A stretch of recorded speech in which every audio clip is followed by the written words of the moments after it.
Praise the lord, హల్లెలూయా. కుడి ఎడమలు ఎరుగని జనం అంటే ఏంటి?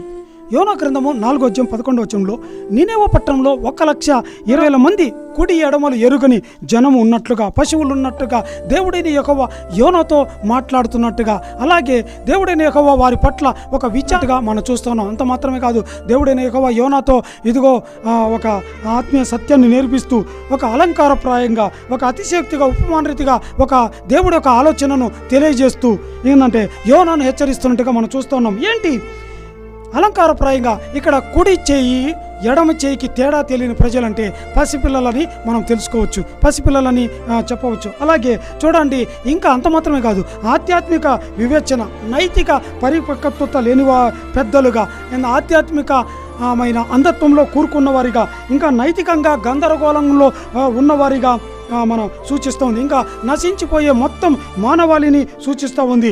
వారి పట్ల దేవుడు ఏంటంట వారి పరిమితమైన దయను, ఇంకేందంట కరుణను, శ్రద్ధను, ప్రణాళికను, ఇంకా దేవుడు వారిని జ్ఞాపకం కలిగి ఉన్నట్టుగా మనం చూస్తున్నాం. అంత మాత్రం కాదు, దేవుడు యోనాను హెచ్చరిస్తూ, ఇదిగో నువ్వు ఎల్లప్పుడూ దేవుని చిత్తం జరిగించేవాడిగా, ఇదిగో దేవుని ప్రణాళికను విడిచి పారిపోవద్దని, అలాగే ఎల్లప్పుడూ విధేయత కలిగి ఉండాలని, ఇదిగో పశ్చాత్తాపం వల్ల నిజమైన విముక్తి కలుగుతుందని, అలాగే అందరి పట్ల కనికరం, ప్రేమ కలిగి ఉండాలని యోనాతోనే కాదు ఈ దినం నీకు నాకు తెలియజేస్తున్నట్టుగా మనం చూస్తా ఉన్నాం. హల్లెలూయా, ఆమేన్.